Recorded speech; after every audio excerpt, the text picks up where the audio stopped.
cryptocurrency exchange FTX filed for Chapter 11 bankruptcy today following several days of enormous turmoil. Founder and CEO Sam Bankman-Fried has announced his official resignation. Let's break it all down with NBC News tech correspondent Jacob Ward. All right, Jacob, loads of our audience don't know crypto, don't like crypto, don't get crypto. I want to say I understand crypto better than 90% of people, but this story has truly made my head explode. Break it down for us because everybody's talking about it and I want to inform our audience. So the way I guess I would explain it, Stephanie, is that, crypto as a digital currency is really only worth what the market agrees it's worth, right? A group of people basically starts trading this stuff back and forth and says, we're going to agree as a group that this price is going to be this much or this much. And we have seen that price go up and up and up over the past few years such that... Wow, let's not ask any questions on, the volatility of such a thing. That seems normal. That seems like a normal thing, dude. That's so much chicken. Well, good thing I got more chicken to supplement my chicken. Let's go, baby. Here is a pound of grilled chicken. But that wasn't enough. I wanted to have some fucking, I wanted to have something good alongside that.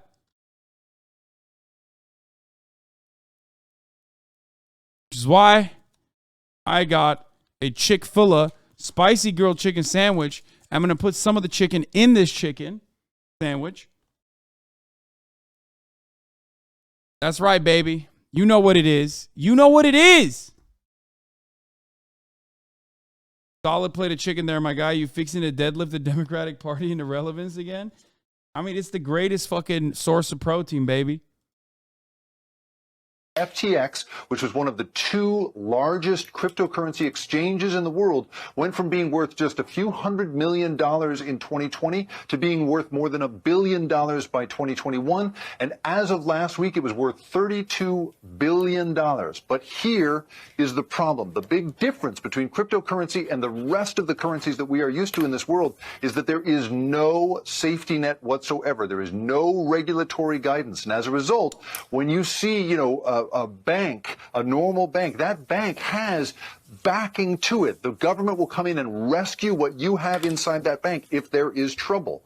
What we had here was the equivalent of what George Bailey was trying to keep the good people of his town from doing when they made that run on the savings and loan in It's a Wonderful Life, right? That is what happened to this company. Essentially, a big frenzy was set off by a failed merger between these top two cryptocurrency exchanges.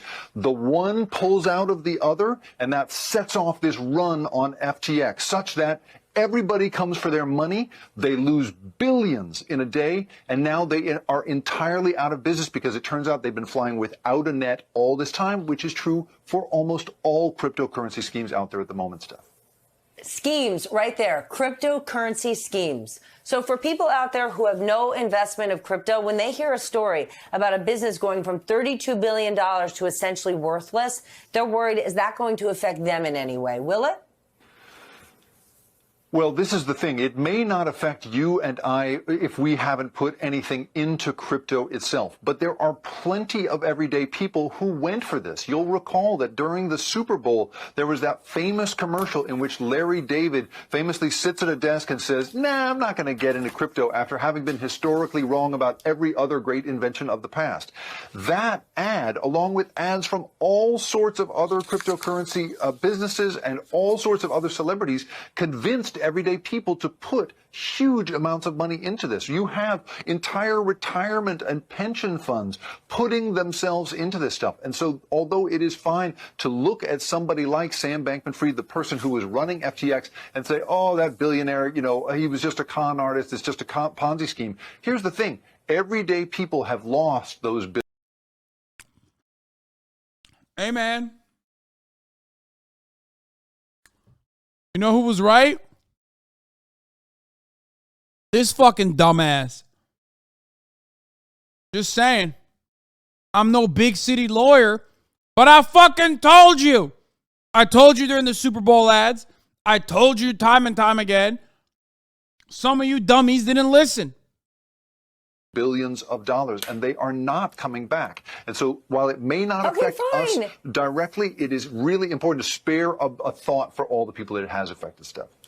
Absolutely. But of course, it is and was a get-rich-quick scheme, and the government will not be stepping in to rescue anyone. The whole point of crypto is to shun the government, deregulate, don't be part of any of it. And so now you're out there holding the bag on your own. Quickly, give us an update on Twitter. Things aren't getting better over there, are they? No, things are not getting better. You know, remember they were starting to just charge $8 a month for you to be verified without actually checking whether you'd be verified? Well, today we have been watching and You literally saved me, no lie, because I was dumping in there. Wait, really? an incredible cascade of effects from that. You're seeing people impersonate companies Hell yeah, like dude. Eli Lilly by buying a very legit looking username and then putting the word Eli Lilly above it and a check mark and then announcing insulin is free. That cratered the stock price of Eli Lilly such that it had to apologize. Then suddenly you've got, Bernie Sanders jumping on top of that. Just this absolute, it's every major brand basically is getting attacked right now on Twitter, and that's why they've stopped the verification process. It's a total nightmare. And one of the biggest advertising firms out there telling consumer brands time to take a pause on advertising on Twitter. That is not going to be good for their bottom line. Jake Ward, thank you so much. I mean, it sucks, but like also at the same If I time, was to ever every single fucking every single thing that like we've advocated for is like coming to fruition. Like it's just hard not to fucking gloat. You know what I mean? I hate that like people are losing their money, but also at the same time, like I fucking told you.